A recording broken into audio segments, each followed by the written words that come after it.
gathering together unto thee. You are here, we are here, we are here, we are here, we are here, we are here for you. Father, we are here. Holy Jesus, we are here. Wonderful Savior, we are here. We are here for you. We say we are here. We are here. Hallelujah. Wonderful Jesus, we are here. We are here for you. Unto the Lord be the glory. Great things he has done. Unto the Lord be the glory. Greater things he. Hallelujah. Unto the Lord be the glory. Zeto setora mashanda. Oh, be the glory. Greater things he. We say unto the Lord be the glory. Great things he hath done. Be the glory, greater things he will do. What can we bring to you, our Lord in Gethsemane? What shall I lay down at your feet today? Than to worship you all the way. Yeah, Daddy, to worship you all the way. What can we bring to you, Father? What can I bring to you? My Lord in Gethsemane, what can I lay down at your feet today than to worship you all the way? We say then to worship you all the way. Heavenly Father, we thank you for another opportunity to share the truth of the gospel. Thank you for there's nothing that can measure for all that you have done, for the sacrifice of yourself in Gethsemane. What can be offered for you for such great and great extravagant love? We give you praise tonight. We exalt and celebrate you, Jesus. We thank you, Heavenly Father, for handing over Jesus as a substitute for us. We give you praise in the name of Jesus Christ. Amen. As we come to share together again of the truth of the gospel, to look into the perfect law of liberty, we ask that tonight you will overshadow us with your Shekinah glory. That as we look in, we will change from one level of glory to another to become just like you in the world and to become vessels of great honor, to do great exploits for you. Thank you for all viewers all over the world that you are hooking up with this channel. We pray that your word will have free course in every heart. You will explain clearly the truth to every soul. Holy Spirit, you guide everyone to all truths. The truth that sets men free. Thank you, blessed Father. In Jesus' mighty name, we are praying. Amen. Amen. Praise the Lord. We want to thank God for another day, another great opportunity to look into the truth of the gospel.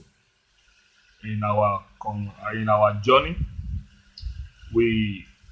Our prayer is that as we unravel this truth, the Lord will help us to apprehend them, to lay hold on them, and to run with them, even in our generation. The truth has fallen in many streets and many quarters, and lies have become prevalent. We will continue to look at the new creation man this hour again, and specifically, just like we studied last week, we're looking at the freedom that God has procured for the new creation man from generational curses. Amen. And we know what generational curses are. We understand. I've shared in about 3 broadcasts before on how the ideology of generational curses came into Christianity. That it's a tradition that people have been used to from a long time. It was formerly used during the era of Israel, when nations around Israel, the heathen nations who had great influence upon Israel, they used certain proverbs, just like people use proverbs today also around the body of Christ. And believers just wittingly gulp them in and transfer them to the city of our God. And such is this kind of proverb that says, the father has eaten sour grapes, the children's teeth is set on the edge. Meaning that what a father does, the wrongs of a father will have direct consequence on the kids, on the children, even their generations to come. And as much as this is true in the life of those who have not given their life to Christ, those who have not repented of their sins, those who have not come to the Lordship of Christ, as much as it is true in their experience. But we are trying to make it clear, to clarify that for the believer in Christ, there is nothing like generational curses. Praise God. Because our Father, as much as He's the one that visited the iniquity of the fathers upon the fathers in the fourth generation of those who hate Him, He is also a Father that is abundant in mercy. The Bible said He is abundance in goodness, forgiving iniquity and sin and transgression. Praise God. So these are the natures of God. He visits iniquity on those who commit sin, who are haters of God. So those who hate God, of course, they will inherit generational curses. They will inherit pain and sorrow. But as long as someone has become a child of God, who has come to Christ, who has accepted the gospel of Jesus Christ, who has accepted Christ as a substitute for his sin, such person can never and will never experience the consequences of the sins of their parents. In Christ, they are freed and forever free. Hallelujah. And that is an excitement that should ring in our hearts. That should make our heart rejoice greatly. And so we are going to, that's in Galatians chapter 3, verse 13 and 14 tonight again. And we'll go to that place and we'll take off gradually from there. Last study we looked at the blessings of Abraham. We're still going to touch on a few things on this regard tonight. In verse 13, the Bible says, Christ has redeemed us. Not just me, us, talking of believers. People who have come to salvation, those who have accepted the gospel. They have what we call redemption. The sacrifice have been paid on their behalf. That's what redemption is. We were lost, but someone offered to redeem us by his own sacrifice. He says Christ has redeemed us from the curse of the law, having become a curse for us. For it is written, cursed is everyone who hangs on a tree, that the blessings of Abraham might come upon the Gentiles in Christ Jesus, that we might receive the promise of the Spirit through faith. Now, this scripture is divided into two segments. The first aspect is the redemption. Amen. And the second aspect is the blessing. That Christ has redeemed us from the curse of the law. What Christ did was an exchange. He took the curse, amen, that was supposed to be our lot, that we might enjoy the blessing which is already his. Amen. He took our curse, which is supposed to be our lot, and gave us his blessing, which is supposed to be his lot. Amen. So it was a complete exchange. And that's why you see in verse 14, the Bible said that, meaning so that the redemption in verse 13 was on purpose. Amen. What was the purpose in verse 14?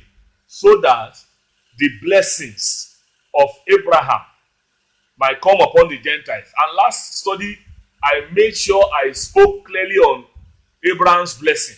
Amen. That God raised Abraham to be the father of nations. Lord promised Abraham and said, in thy seed, not seeds, all the nations of the earth shall what? Shall be blessed.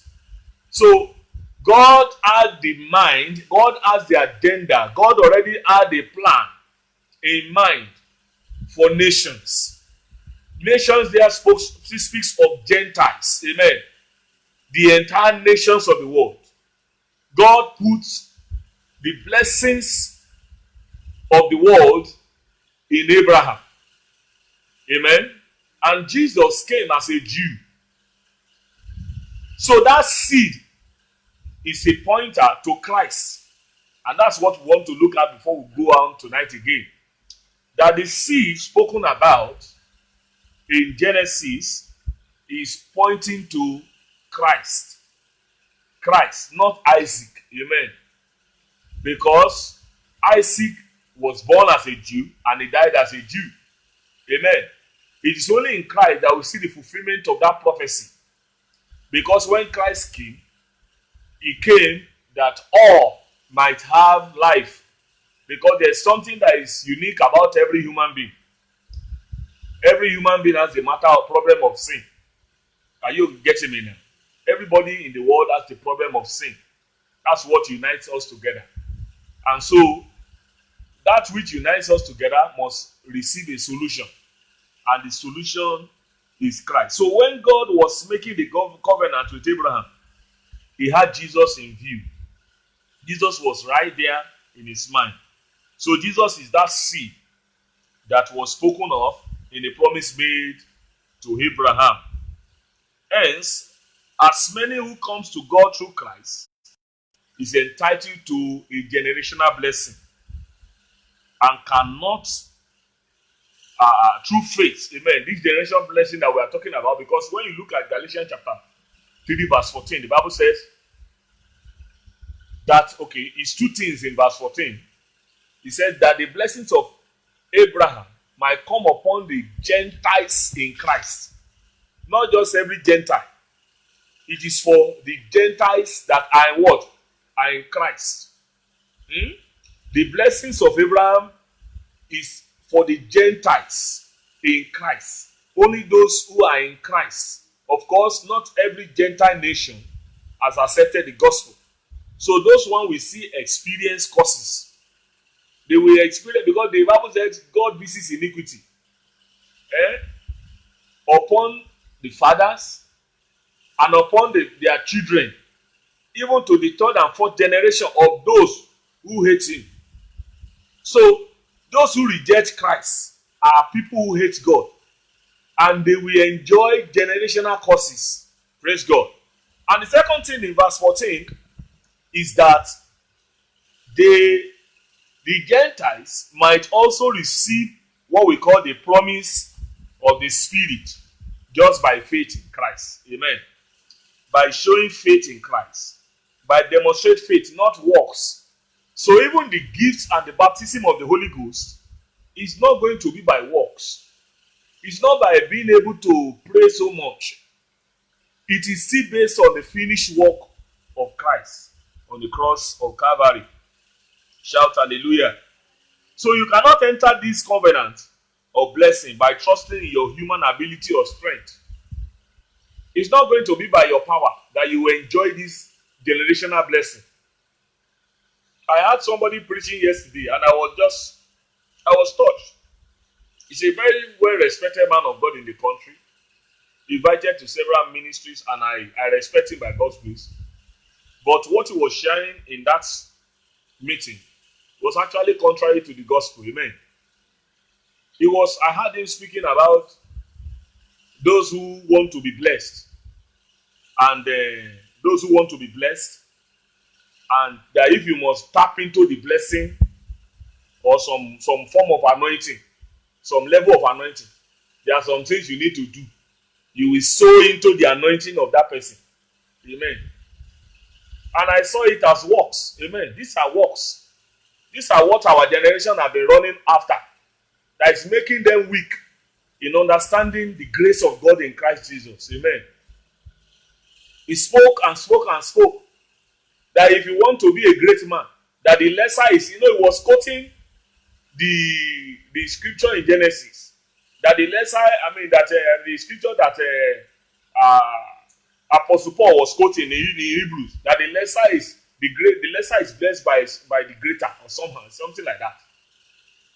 So that there are some level of blessing that you will never be able to get except you sow into some level of anointing. That if you want to experience a blessing that is upon a ministry, you sow into it. As much as these things look very, very enticing, they are very contrary to the core of our faith. Because all that God will do for you is going to be on the basis of Christ's atonement. Amen. It's going to be done based on what Jesus did, not what you do. Amen. You can sow and sow and sow and sow and sow. If you are not assessing your blessing on the platform of Christ, you will never get anything. So, this generational blessing is going to be by faith in Christ. Faith in the finished work of Christ, relying on it, absolutely. Amen. Not by your works, not because you can pray or you can fast or you can sow, that you can give much, more than everybody. No. Am I saying that you shouldn't give? Am I saying you shouldn't support the projects of ministries around the world? No. But what we are saying is that you don't use that basis. In fact, your tithing is not the basis of your blessing. Praise God. In the new covenant. Hallelujah. If you are saying you are coming to God and you are questioning Him, you are asking Him to bless you because you are a tither, you are missing grace. You are missing what the gospel is all about. It's not going to be by your tithing or your offering or your generosity. God blesses generosity. But you don't have, I met a brother and I was trying to explain this truth to him. When you are stuck in religion for so long, it's difficult to understand how to position yourself for the blessing of Calvary, for the blessings of the new covenant. It's so difficult. And I was trying to open his eyes. I said, yes, you pay your tithe, that's good. He said, nothing can happen to me. No evil can befall me because I am a tither. I pay my tithe. And I was looking at him. I said, so is that the basis of your protection? Is it because you tithe? That's why God will protect you. Not what Jesus did. Amen. This is how softly the devil takes over. He takes the position of Christ from our heart and gives us the idols of tithing. As much as it is good to give, to tithe. In fact, tithing is just a beginning for a child of God. Amen. It's just the beginning. There's a level of life that you will get to that your all is Christ. Amen. That you don't have anything. Whatever he asks you to give, you hand it over to him. So, assessing the blessings of the new covenant is based on grace, not works. It's based absolutely on what Jesus has done, not on what you can do. Hallelujah. And I shared in the last study that the religion of this world is building a ladder to reach out to God. That's how religion is. Religion constructs a ladder with sweat to reach out to heaven. But God in Christ sent down a ladder from heaven and beckons on us to come. So faith is similar to the looking of the Israelites as they looked at the serpent in the wilderness. Every curse, every sting and venom of the devil, of the serpent, was killed, and they experienced healing. So the looking in the old covenant is faith for us. So as long as a man can demonstrate faith in the finished work of Christ, he finds himself in the presence of God. Amen. Faith gives you access into the presence of the Almighty. Faith is your ladder. Amen. While religion is using works, going to pilgrimage, paying tithes, giving offering, and when they are praying, they pray with the consciousness of what they have done for God. Praise God. And that is the reason why their progress in enjoying the full blessings that is in Christ is inhibited. They are not progressing into the realms of the unspeakable blessings that God has ordained. Hallelujah. You come on the merit. We approach God on the merit of the sacrifice of his son. This must be our thought pattern. Even when you have worked, even when you labor, even when you fast, you pray, you pay your tithe, you don't come to God on that basis. And so it was an argument. The brother was arguing with me. He said, "No, brother, I don't agree. I mean, I still come to God and remind." He said, "God said we should remind him of his promises." I said, "Yes, it is good. But the promise that is in Christ, not the promise of the old covenant." Hallelujah. That the Bible said all the promises of God, the promises of God are now in Christ, not in the law. So we must understand that very well. No matter the works you do, no matter the activity you involve in the gospel, don't ever approach God on that basis. Don't ever come to God on the basis of your activity. Don't ever come to God on the basis of your good works. Because there is no good work, hallelujah, under the sun, except the one good work that Jesus did on the cross of Calvary. Am I saying you should not do good works? The Bible says we are saved, created in Christ Jesus unto good works. If you are saved in Christ, good works will emanate from your life. The nature of Jesus produces good works out of our life. But concerning the matter of generational blessing, we need to believe God, even for our family, for our children. We need to believe that this blessing will be their portion. That even when we are living, we are not leaving inheritance for them and saying, "Well, I've tried my best. At least you now have a lot of inheritance." We are not handing them over to the inheritance we leave behind. We must hand them over to the inheritance that is in Christ. We must believe that the blessings that we are enjoying as parents will outlive us. That the blessing must outlive us. The blessing is a generational blessing. It doesn't stop where we die. Hallelujah. It continues. And God is faithful to keep his promise concerning us. So, it is going to be by the basis of the finished work of Christ. Just as you didn't need, you did not do anything. You don't need to do anything to earn forgiveness. None of us needed to do anything. Or was there anything you did to hand God's forgiveness. Eh? You did not do anything. Is it because you fasted that you hand God forgiveness? God forgave you because you fasted. Is that? Eh? Is it because you fasted or because you gave that God forgave you for? No. It's not going to be by your works.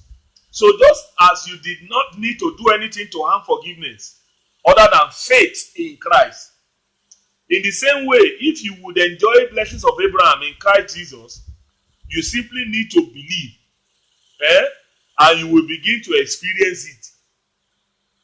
All you need is belief.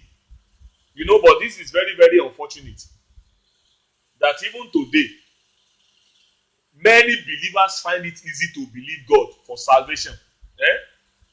When you say, yeah, pray the sinner's prayer, and they say, dear Lord Jesus, I accept you as Lord and Savior. And after praying the sinner's prayer and you ask them, and you tell them that now you are born again, it is easy for preachers to believe that those people are born again just by demonstrating simple faith in Christ. But when it comes to generational blessing, they still want believers to do some activities.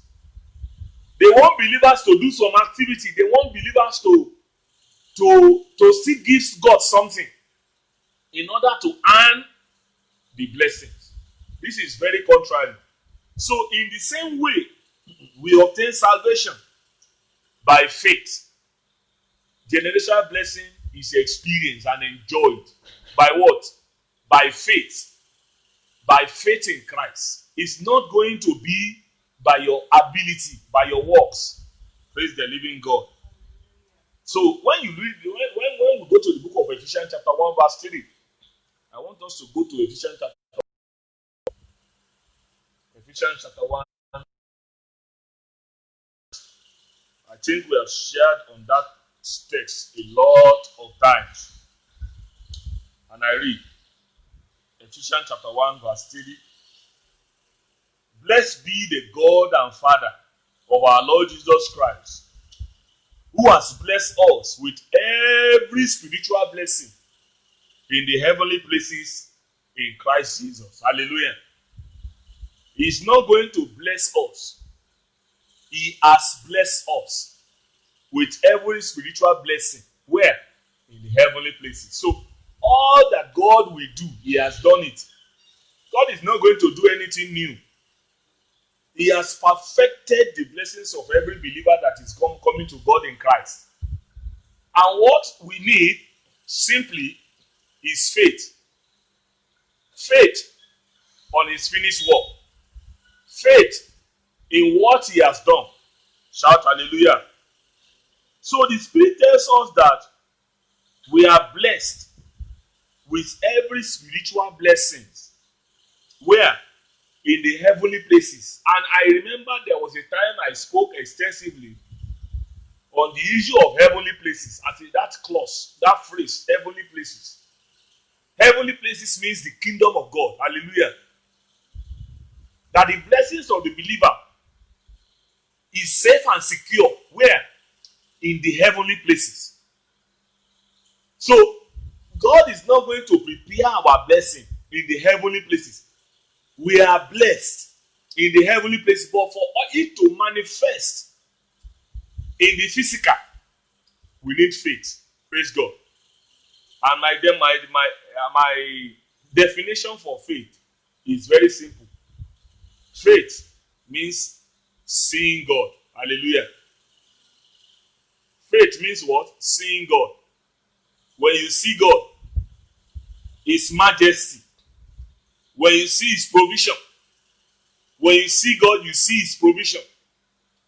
You see His omnipotence. You see that He is El Shaddai. Hallelujah. So faith means seeing God. Looking at God.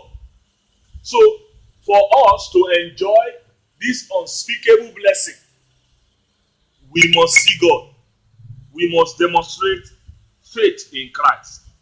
So believers are brought into the realm of this realm of generational blessing, this realm of the heavenly places by redemption.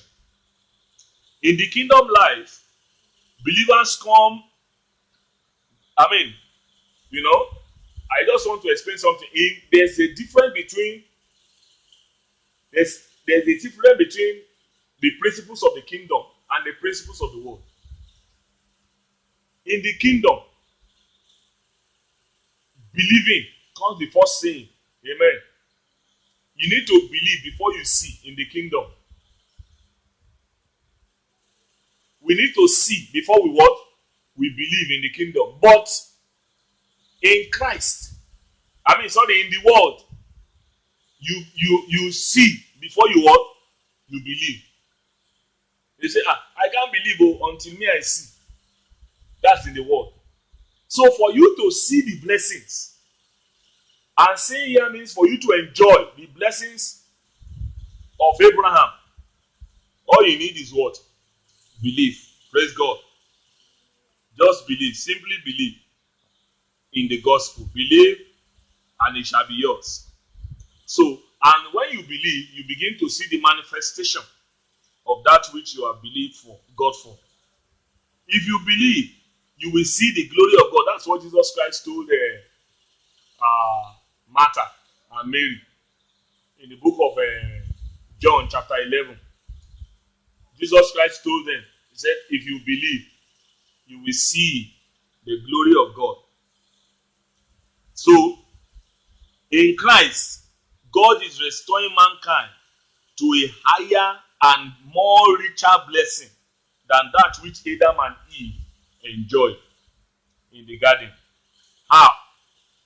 The Spirit said in Romans chapter 5 verse 15 that the free gift of salvation is not like the offense.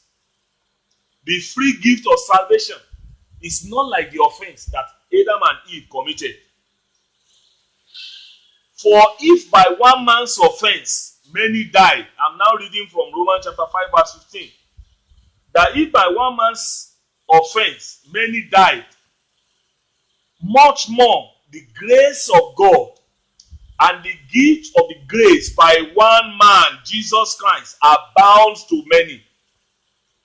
That it will abound to many. And then in verse 17, he continued by saying, he said, for if by one man's offense death reigned through one man, much more those who receive abundance of grace will reign in this life through the one, Jesus Christ. Hallelujah. What are we saying? Saying that by Adam, offense came upon humanity. By Adam, death reigned upon humanity. By the sin of Adam, every human being experienced curses in literary terms. Now, he now said, how much more the abundance of grace that Jesus brought for us in the new covenant, through that grace, we are reigning in this life. Hallelujah. That we have the privilege of reigning. Through the abundance of grace that we have received, we shall reign. What does it mean to reign? That's a big question to us tonight. To enjoy abundance of grace, we must be blessed. We must be blessing conscious and not cost conscious. For us to fully enjoy the abundance, this reigning, for us to reign effectually. You know, when you mean reign, when you are saying something, somebody is reigning, you mean you are sitting above. It means you are above, not below. It means you are high there. You are not a beggar. Have you seen a king begging before? A king doesn't beg. A king will never beg. Hallelujah. A king owns everything. So, for us as believers to key into the blessings that God has in store for us in Christ, we must be what? Blessing conscious. We must be conscious of that blessing that we have in Christ and not cost conscious. We did not only receive grace, but we have come to receive what we call abundance of grace. Amen. So you can't come to God on the basis of your fasting. You don't come to God on the basis of your tithing or your giving or your activity in the church. You come because you have been given abundance of grace. Do you know what it means to receive abundance of grace? That you that was condemned, you have been condemned to death, separated from God. God now said, I forgive him without paying anything. Amen. I pardon you. So, that is what is called abundance of grace. And so, by the abundance of grace that we have received, we are reigning. We are reigning in Christ. We are reigning in this life by Christ Jesus. A person under a curse can never reign. Do you know that? If we are still talking about curses, we can never reign.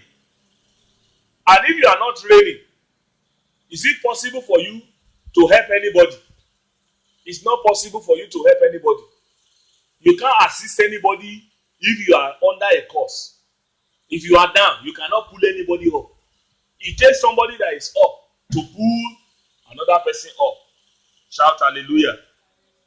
Now, so a person under curse can never reign.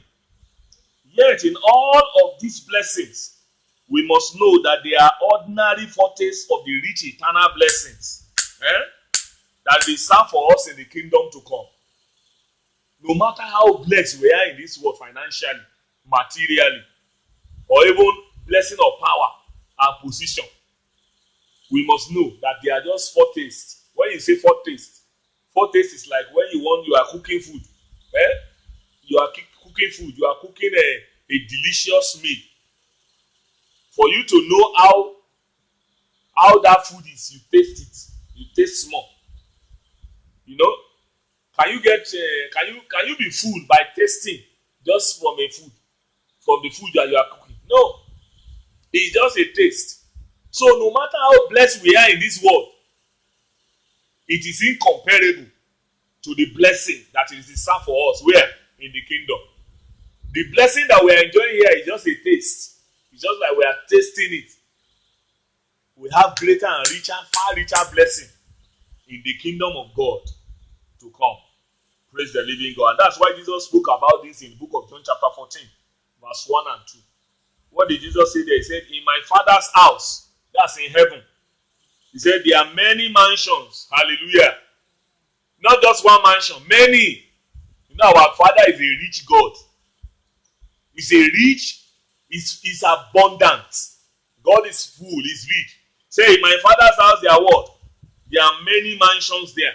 So if God has preserved many mansions in glory for the believer, will it be a difficult thing for him to provide one single house for you here on earth? I want you to know that you are valuable in God's sight than many sparrows. For you that do not have a house now, be prepared. God is ready to embarrass you with houses here on earth. He says, in my Father's house there are many mansions. Not houses. Oh, the Bible didn't say houses. There are many mansions. You know, a house is different from a mansion. Mansion has different doors, different compartments. It is richer than a house. A mansion has every exquisite thing that you need to experience maximum comfort. Amen. You can be in a mansion for days, even for years. Some mansions have underground bunkers that once you enter the bunker, you will think you are in another world. Amen. And God is saying, Jesus is saying, in my Father's house, there are many mansions. So the believer is blessed. All he needs to do is to see the manifestation. And that comes by faith. Amen. It's just seeing God. Hallelujah. And through the teaching of the gospel, you see God. As we are teaching him, we are exposing you to God. We want you to see who he is, what he has in store for each of us. Amen. So, one of which So when you look at that, when we see that our Father has a great and immeasurable blessing in the house of, in his kingdom, it will change our outlook. So as long as we are in Christ, the treasure chest of the Father, which is rich in blessing, is continually open to us. When I mean a treasure chest, in the olden days, rich men have what they call chest. And chest is not chest as in your heart. Oh. No, it's not chest. It's not chest game. Chest, CHESC. A chest is a cupboard. It's a form of a movable box. It's a movable box. It depends on the level of the wealth of that man. That's what determines the largeness of his chest. That chest is constructed. Sometimes some people construct it with gold. Some construct it with metals. So that it will be difficult to break in. And in the chest, they keep their most expensive ornaments. They put their most expensive jewelries. Expensive metals, amen, are kept in their chest. Reserved for generations to come. Amen. That's the secret of Solomon. You have heard about Solomon's mines. Historically, we believe that that Solomon was so rich that he had a mine where he kept gold, treasures. So our people were looking for that treasure. So what I'm trying to bring out here is that in the kingdom, as a believer, your Father has reserved his treasure chest for you. And that treasure chest is continually open for the believer in Christ. Amen. You can enter and pick whatever you want. Just simply by faith in him. Believe him. The Bible says if you will believe, all things are possible for them that believe. And when God says so, he meant it. That all things are possible. He meant all things are possible. Amen. So, we only need to reach out with the arm of faith and prayer to receive. To receive. When you look at Isaac in the Old Testament, it's a metaphor. It's a representation of the new covenant believer. Isaac. Isaac was so blessed by his father. In fact, Isaac did not work. Isaac did not work for anything. He simply received. All that Isaac had, he received. Amen. While all the other children of Abraham, they were giving gifts. The Bible said Isaac received all. Isaac was giving all. All that Abraham had was handed down to Isaac. Isaac did not sweat. He did not labor. In fact, remember in chapter 26 of Genesis, when he wanted to go back to Egypt as a result of famine, God told him, dwell in the land. I will prosper you here. And any little well, he began to dig the well of his father. Amen. Of his father Abraham. And every well that he dug, he found water. Amen. Because his father has dug the well before. All he needed to do is to scratch the surface. And water began to. Even at then, the people of the land were content. They saw he was blessed. In fact, in that year, the Bible said that there was great famine in the land, and it was sowing. So a believer does not act based on a feeling. He was sowing in a desert land, in a dry land. He was planting. Don't you think that is defiling that's great. It takes great faith to do that. He was planting while others were looking at him as if he's a fool. He kept planting, and the Bible said in that year he reaped 100-fold, 100% in the year of famine. In the world is a famine. The world is a place of famine for those who are not in Christ. Amen. Although you will see unbelievers even prospering. Amen. Some of them prosper. But their prosperity is for a short while. A prosperity that is temporary. Because they are prospering here to end in curse in hell at the end. But for the believer, our steps is like a light that shines more and more until a perfect day. Greater days are ahead of us. Better things and richer things are ahead of us. Great increase is ahead of us. So, what God did for Isaac was to just take him to Gerar. Amen. He was just digging his father's well. He did not need to walk so much. And he was locating water. And there was contention in the land. He kept moving from one well to the other. But everywhere that he dug, amen, there was water. That tells you that everything a child of God does must prosper. It will prosper. Amen. Because you are blessed. You are enjoying, you are walking in the blessings of your fathers. Not by your power. It's by the grace of Christ. And he got to Rehoboth. Amen. The place of covenant. As he dug well, the Bible says he saw living water. Hallelujah. It was a well of flowing with living water. And they did not contend against him again. In fact, the king of the nations and their commander-in-chief, like the head of their military and the president, they came to meet him and said, let's make a covenant. You are becoming so great than us. So, the believer is supposed to be so great and financially blessed. Through your blessing, it will not be difficult. Your community will come and they will just come and be gathering around you. You don't need to go to you. They came to meet Isaac. Make a covenant with us that you will not destroy us. Amen. That's one man.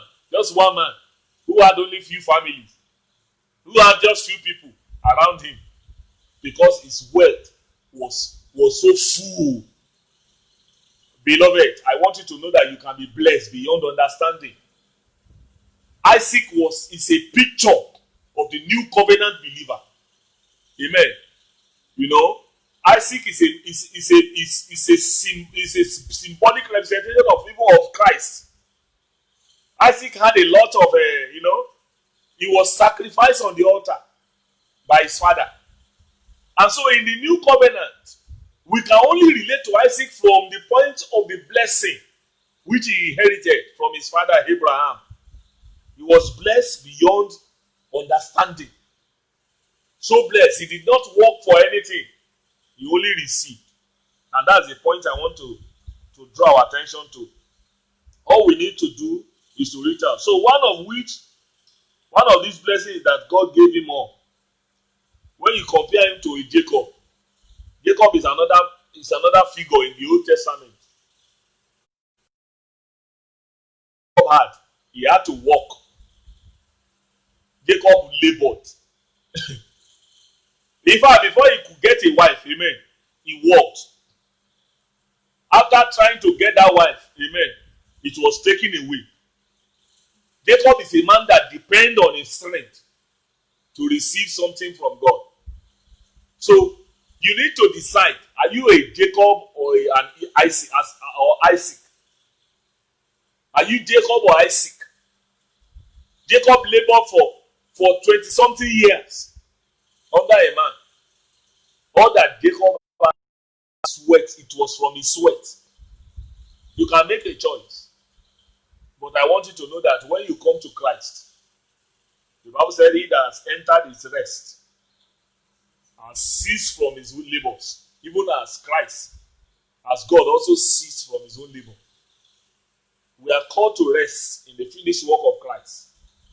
It's a mentality that you need to allow to dominate you, and you begin to see the manifestation of the blessing. I'm telling you that you are going to be blessed than your generations. So don't be cost conscious, be blessing conscious. So Jacob symbolized human strength and carnal energy, while Isaac is symbolic of grace and rest. These are two figures that you can't compare with each other. While Isaac is symbolic of, so we need to rest like Isaac on the finished work of Christ. Since the Lord has given us all things that pertains to this life and godliness, and has blessed us with every spiritual blessing in Christ Jesus, All we need to do is to thank him. Hallelujah. Just live a life of thanksgiving. Thank him for all that he has done. Bless his holy name. Thank him and stretch out the hands of faith and receive. Just thank him. I lately discovered a few years ago, let me say about a few months ago, that the believer, our prayer should be full of thanksgiving than asking. Because all that you can ever have or that you will ever need has been given. All you need to do is to thank. And thanksgiving is a higher form of faith. It's a higher form of faith. That in every situation you are thanking God. Look at when Jesus Christ was confronted with feeding of the multitude. He said, Father, I thank you. What about at the grave of Lazarus? He said, Father, I thank you. Amen. Thanksgiving is a revelation of the supremacy of Christ over a matter. When you see Christ ahead, when you see God, that's why I say faith is God. Faith is not some doctrine. It's not believing some word or recanting. Recitation. Faith is not recitation. Say, I believe, I am great, I'm this. It's not recitation. You can recite all your beliefs in Christ, and yet, when your faith is truly not real faith, you will not enjoy anything. Faith is simply seeing God. Amen. And when you see God's supremacy over every situation you are going through, you will thank God. Amen. Because you know that God will always win in every situation. He won on the cross of Calvary. That was the ultimate victory. And there's no battle again before you that he has not fought for you. He has won all the battles in your future. Amen. He has won all the battles that will ever confront you. So all you need is thanksgiving. Giving him thanks because you are seeing his victory in every matter. Shout hallelujah. Unbelief is what weakens the hand of God. Amen. Unbelief can hinder you from enjoying the full blessings that God has reserved for you in Christ Jesus. So I want you to know that all you need to do is to thank him and reach out with the hand of faith and receive. God has prepared all that we need for us. Remember the last time when we were looking at 1 Corinthians chapter 2 verse 9 to 10. That in that text the Lord was telling us that eyes have not seen, ears have not heard, nor has he entered the heart of any man all that God has prepared for those who love him. So eyes cannot see it. Neither can any ear of any human being hear it. They can't steal your blessing. Some people pray in several meetings today. All my stolen blessing. Oh yeah, return it back. Satan, return it back. As if Satan can enter the realm of God and cut away your blessing. It is mischievous. All this prayer that is meant to they are raised on purpose to make people slaves so that the preachers will continue to try. The same prayer they pray this month, they will pray next month. As if their God is deaf. So, no demon can access your blessing. They can't. You are blessed in the heavenly places in Christ. It's a secure place. The devil can't access it. If I lock my phone with my password, except I tell you the password, you cannot access it. If a mere man like me can lock up something from another person, how much more God? Do you think you can access anything that belongs to a child of God? That's impossible.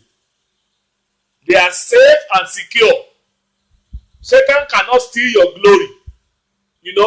They still pray that prayer in churches today. Oh, restore my lost glory. Which glory did you lose? Have you backsliding? If you are backsliding, come back to God. And there is a restoration. Did the prodigal need to pray all night prayer and fast before the father restored all his blessings to him? No. The day he repented and returned back home, he did not need to say anything. The father brought all the blessing and lavished it on him. That's what grace is. Amen. If you return back home, Your blessings are still safe and secure. They are waiting for you to come back. So don't let any man deceive you by raising what they call dangerous prayers. Amen. They tell you tonight is a dangerous prayer. Bring cutlasses to the church. So we bring broom that they want to go and whip the devil. Is it not ridiculous? They bring broom to the church. They bring cutlass. They say, well, today it's operation fire for fire. They want to kill Satan. You know, it's laughable. How can you kill Satan? Is he a human being that you have to use cutlass? Is it fly that you have to use a broom? Eh? You know, these are ridiculous. But you know, people are so gullible. There are a lot of gullible people. They don't want to read their Bible. So, any interesting thing, they are excited about everything that is interesting. Any new thing, they are so excited. They say, bring the picture of your family. Is there any place God cannot reach? Must you bring pictures to church before you pray? Amen. You know, the prayer in the New Testament is boundless. There's no distance between me and the person in US. There's no distance. Because in the spirit realm, there's no here or there. Hallelujah. So, it's because of our poor growth. People are not growing spiritually. And preachers are taking advantage. And some of them are ignorant, actually. So, there's no person that can steal your blessing. No witch can take your glory. Hallelujah. No person can curse you as a believer in Christ. Because he that is blessed of the Lord is blessed. No man can curse him. Hallelujah. So, there's nothing like stolen glory. Now I see a lot of posters. Say, this is a covenant of restoration of glory. Lost glory.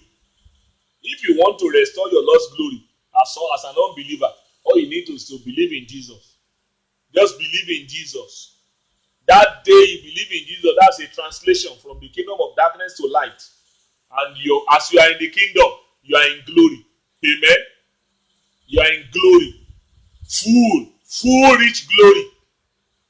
In the kingdom, you are in blessing. Amen. So, and that's why we have been looking at the kingdom life. It's a life. And it's an experience. We need to have it in our mentality. Amen. So God has blessed us. We need eyes to see them. He said, eyes have not seen, neither ears heard. It has not entered the heart of any man, all that God has prepared for those who love him. Let the word of Christ renew your mind day by day. God's word is God's mind for us. His thoughts towards us are good continually, not evil. In Christ, God's thoughts are perfectly good. No evil. Amen. Does it mean that evil doesn't happen to children of God? Of course, evil comes.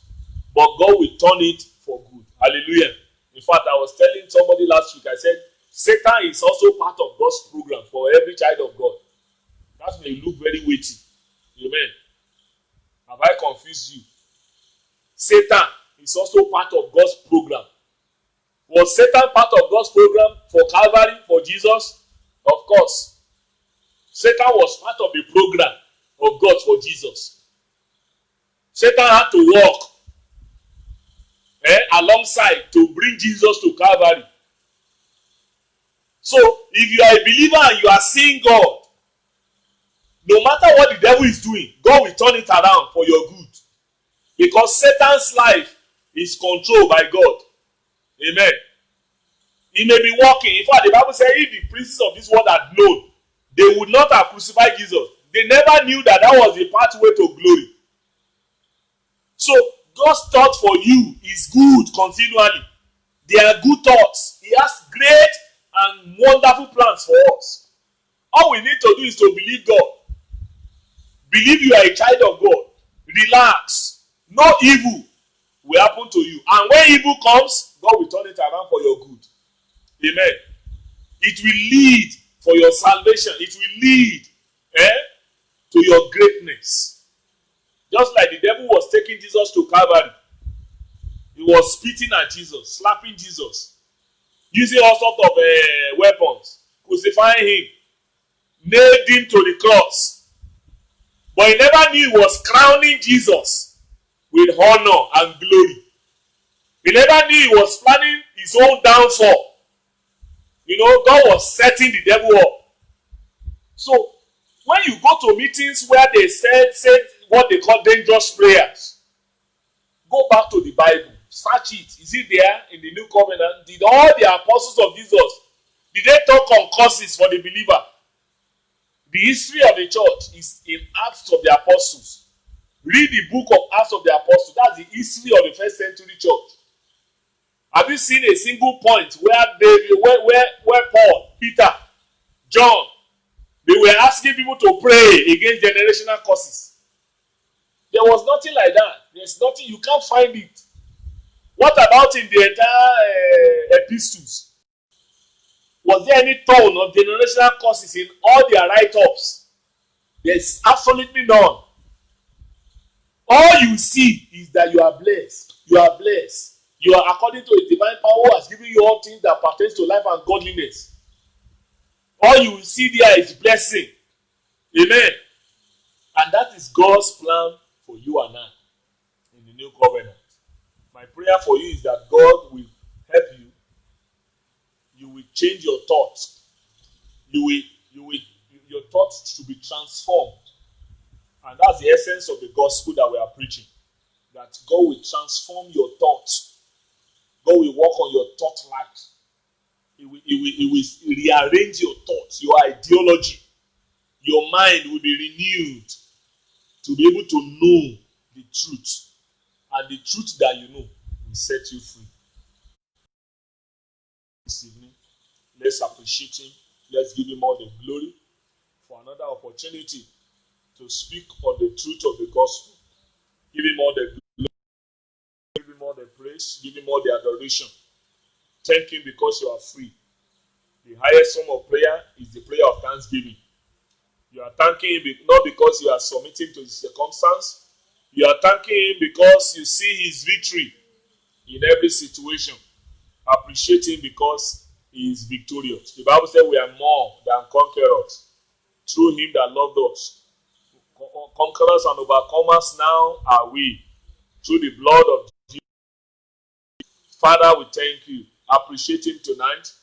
Give him all the glory because you are blessed. You are not going to be blessed. You are blessed. Thank him and say, Father, I thank you because I'm blessed. My future is blessed. My today is blessed. My generation is blessed. My children's children are blessed. My generations to come are blessed. Because of what Jesus did on the cross of Calvary, we are a blessed generation. I am a blessed generation. I lend to nations. Do you know what it means to lend to nations? You are lending to South Africa. You are lending to Togo. You are lending to nations. That's what God has designed for us. Father, we thank you because we shall lend to nations. We shall not borrow. We bless you because we are blessed. We are blessed of the Lord. We are the blessed of our Father. We are the blessed of the Almighty. We are the Isaac in the new covenant. We receive all. Jesus experienced curse. We receive blessing. Father, we receive all. All that you have ordained for us in this life to make us great, to make us reign in life through the abundance of grace that we have received. We receive them this evening. We say thank you for them. We appreciate you because we are the blessed of the Lord. We are the blessed. We do not depend on our tithing, on our merits. We do not depend on our activity. Lord, our righteousness are like filthy rags.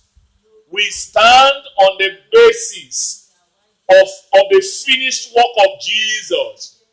We stand on the basis of what God has done through Christ.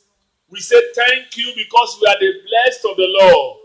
We are blessed in the morning, we are blessed in the evening, we are blessed in the afternoon. Yes, all through our stages of life, we are blessed. We appreciate you because we are blessing conscious. Every situation around us are turning for our good. We give you glory because we are blessed. We are blessed. Through us, nations are blessed. Through us, the families of the earth is blessed. We give you glory. We give you praise and honor. Blessed be your holy name. In Jesus' name we pray. I want us to pray and talk to God. Lord, sanctify me by the truth daily, for your word is truth. Jesus Christ says, Father, sanctify them by thy truth, for thy word is truth. The only thing that matters to God is the truth. Once the truth is in us, we are set free. The truth is what makes a man free. Father, sanctify us daily by the word, for your word is truth. On a daily basis, cause our hearts to experience a sanctification. Remove every stronghold of false idea, every thought that is alien to the new covenant, every thought that is alien to the new man in Christ Jesus. Flush them out of our mind in the name of the Lord Jesus. Thank you because the glory of God is upon our tabernacle. We walk in glory. In Jesus' name we pray. And for those that are hearing us tonight, that you want to give your life to Christ. If you have not given your life to Christ, I want you to know that the curse is upon you. The curse of Adam is still hanging on your head. But tonight, you can reverse the time. You can lay a new foundation for your life and your generation to come by crossing over from the life of the past, from Adam to Jesus Christ. All you need is simple faith in Jesus. And so I would like to pray with you tonight that you surrender your heart to Christ. And this blessing will come upon you and overtake you in the mighty name of Jesus Christ. I want you to pray this prayer after me. Dear Lord Jesus, tonight I thank you for your word. I give you all the glory for what you did on the cross of Calvary for me. You brought me out by your sacrifice to bring me in. Tonight, I believe, Jesus, that you died on the cross of Calvary for my salvation. I accept the gospel. I believe you and I receive you as my Lord and my Savior tonight. Come into my heart. Reign in my life. Thank you for washing me with your precious blood. Thank you for writing my name in the Lamb's book of life. Thank you for the gift of righteousness. Thank you for the access that I have now to my inheritance in the kingdom. Thank you, Father, for rolling away the curse and giving me the blessing. To you be the glory. In Jesus' name I pray. Father, we thank you for all these lives that have surrendered their hearts to Christ tonight. We hand them over to you. We ask that the gift of the miracle of a new life in Christ Jesus, let it begin in their hearts now in Jesus' name. As they have reached out in faith to lay hold on the man of Calvary, I ask that all their sins be washed away in the name of Jesus Christ. I ask, O God, that you open their eyes as from this very moment to see God Almighty and to see the rich inheritance that is reserved for them in Christ in the name of Jesus Christ. For the cross, the curses upon them is broken already. Thank you for the abundance of life in them now. To you be the glory forevermore. In Jesus' name we are praying. I want to thank God for your life. Those of you that have accepted the gospel, accepted Christ as Lord and Savior, do well to reach out to us through our WhatsApp number. You can reach out to us on this platform through the comment section to know about your salvation. And we're also very available for you to assist you in your growth process so that you can be able to stand and abound in God's purpose for your life as from this very moment. And for as many of our brothers and sisters all over the world, I want you to like, share, and follow our videos on YouTube as well, on Maranatha Vision Net. And as you do so, you're also helping to propagate the gospel to the ends of the earth. Can't imagine the numbers of people that needs to hear this same truth so that their eternity will be secured in the kingdom of our Father alongside with us. As you do this, may God continue to bless you, bless your home, bless your business, bless all that concerns you.